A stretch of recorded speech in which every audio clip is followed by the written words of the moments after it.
आप तमाम को मेरा सलाम, आदाब, नमस्कार। मैं मंच पर तशरीफ फरमा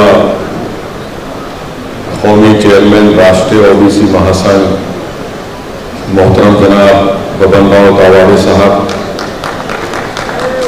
चीफ गेस्ट साबिका रुकने पार्लिमान वो हमारे दोस्त जनाब हंसराज अहीर साहब, जो चेयरमैन NCDC हैं गवर्नमेंट ऑफ इंडिया के,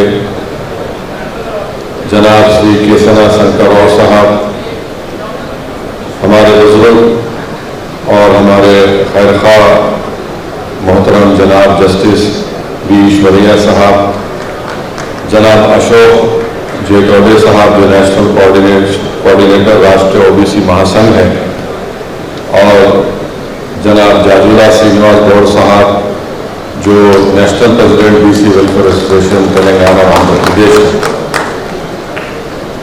और मंच पर बैठे हुए तमाम जिम्मेदार हजरात, मैं आप तमाम का शुक्रिया अदा करता हूं कि आपने मुझे आपके इस कौमी कन्वेंशन में यहाँ पर आने की दावत दी।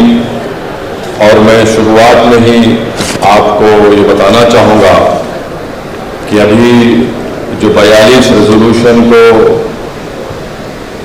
यहाँ पर मंजूर किया गया है, मैं अपनी जानिब से, अपनी पार्टी की जानिब से, हमारे तमाम लोगों की जानिब से इसका सपोर्ट करता हूँ और उम्मीद करता हूँ कि ये तमाम 42 रेजोल्यूशन हमारी जिंदगी में हम इसको पूरा होते देखेंगे।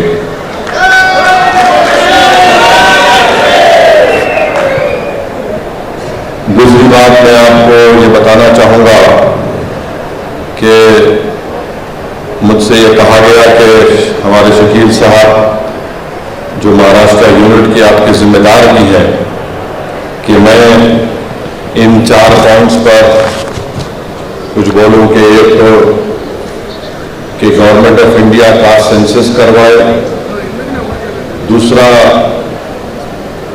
एक अलहदा ओबीसी मिनिस्ट्री को बनाया जाए और उसको बजट दिया जाए ओबीसी पॉपुलेशन के मुताबिक,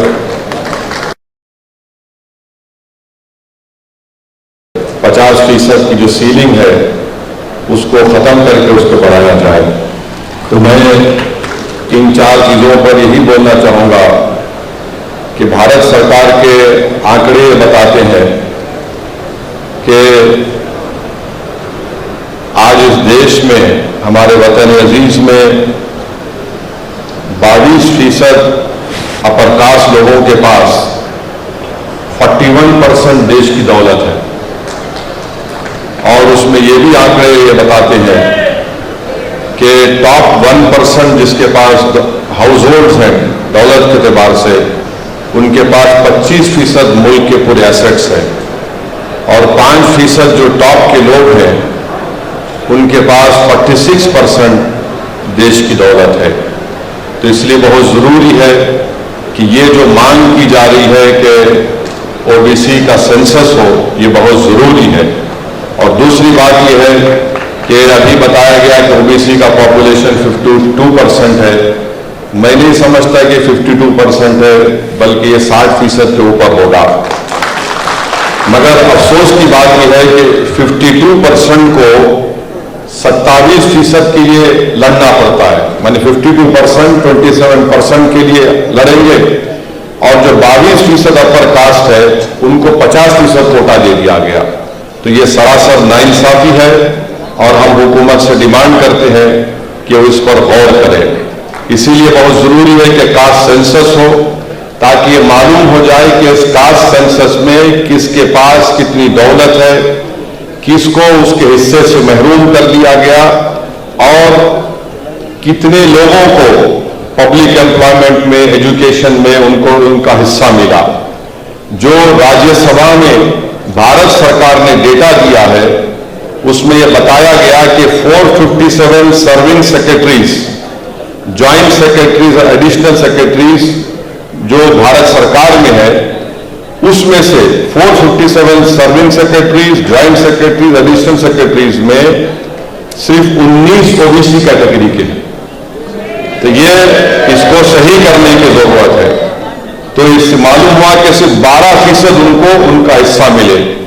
अब आप आ जाइए, ये सवाल मैं इस पार्लियामेंट सेशन में डाला हूं, जस्टिस ईश्वरैया साहब इसमें खास तवज्जो देंगे कि जो हाई कोर्ट के जजेस अपॉइंट किए गए 2018 से जुलाई 2023 तक, यानी 458 में माने 75% हाई कोर्ट जजेस जो अपॉइंट किए गए 2018 से जुलाई 17 2023 तक, ये तमाम के तमाम जनरल कैटेगरी के थे और ओबीसी के सिर्फ 11% लोगों को जजेस बनाया गया। आप जाकर देख सकते हैं कि मेरे नाम से मैंने ये सवाल डाला है और उसका भारत सरकार ने जवाब दिया कि जितने जजेस अपॉइंट हुए 604 जजेस में से सिर्फ ओबीसी के 11.92% को जजेस बनाया गया है। वैसे आप आ जाइए कि भारत सरकार के सेंट्रल यूनिवर्सिटीज में पूरे देश में 313 कोटा के पोस्ट है, जिसमें से सिर्फ 9 ओबीसी प्रोफेसर हैं। तो ये इसको भी सही करने की जरूरत है। अब जब इकोनॉमिक वीकर सेक्शन का कोटा लाया गया था पार्लियामेंट में, मैंने उसके खिलाफ बोला, उसके खिलाफ वोट भी दिया और मैं आपको बताना चाह रहा हूं कि मैंने ये क्यों कहा था कि गलत हो रहा है। ये गलत इसलिए, इसका एग्जाम्पल आपको दे रहा हूं कि एक रिक्रूटमेंट का नोटिफिकेशन अक्टूबर 2020 में institute of banking personal selection का आया। उससे मालूम हो गया कि 10% कोटा ओबीसी का जो कोटा है, ओबीसी का एससी एसटी का कोटा को कम कर दिया है। ये भारत सरकार का एक नोटिफिकेशन है institute of banking personal selection का। उसमें यह बताया गया कि ओबीसी एससी एसटी कोटा को रिड्यूस करके, कम करके 10% ईडब्ल्यूएस कोटा में उसको दे दिया जा रहा है और मालूम यह हुआ कि 49.5% से ये 40% पर आ गया। अब आप बताइए नाइंसाफी नहीं है तो क्या है? आखिर में ये जो 50% की सीलिंग है, ये संविधान में नहीं है। ये क्रीमी लेयर की बात संविधान में नहीं है।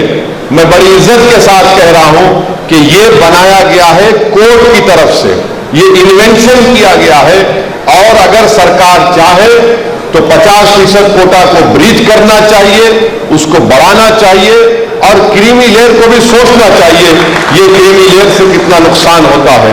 अभी हमारे बबन राव साहब ने कहा कि जस्टिस रोहिणी कमीशन के बारे में कहा गया है, बिल्कुल मैं उसको सही मानता हूं। पहले 50% कोटे को ब्रीच कर लिया, उसके बाद आप रोहिणी कमीशन की बात करिए, उससे पहले बात करना ठीक नहीं है। और आखिर में जो आपका डिमांड है कि कॉन्स्टिट्यूशनल अमेंडमेंट होनी चाहिए, रिप्रेजेंटेशन ओबीसी को, एससी एसटी को लोकल बॉडीज में मिलना चाहिए और असेंबली और पार्लियामेंट में मिलना चाहिए। मैं पूरी तरीके से आपसे कह रहा हूं कि मैं इसका साथ हूं। संविधान में अमेंडमेंट होना चाहिए और याद रखिए हमारे भारत की राजनीति का उसूल ये है, उसकी तल हकीकत ये है कि जिसके पास पॉलिटिकल पावर होगा उसी की तकलीफ को दूर किया जाएगा। अगर आपके पास पॉलिटिकल पावर नहीं है, आप रोते रहिए, आप इस दुनिया से चले जाइए, मगर हालात बदलने वाले नहीं है। तो पॉलिटिकल पावर को हासिल करिए। ये आपकी जो डिमांड्स है वो जेन्युइन है, वो हक बजानिब है।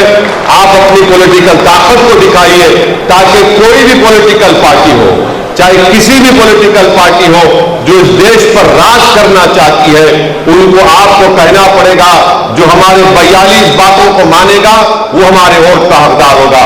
मैं आप तमाम का फिर से शुक्रिया अदा करता हूं, खास तौर से हमारे जस्टिस ईश्वरैया साहब का कि आपने मुझे यहां पर आने की दावत दी और आपको इस बात का तयक़ुन दे रहा हूं, आश्वासन दे रहा हूं कि देश के जिस हिस्से में आप मुझे बुलाएंगे मैं आने के लिए तैयार हूं, आपके साथ खड़े रहने के लिए। बहुत बहुत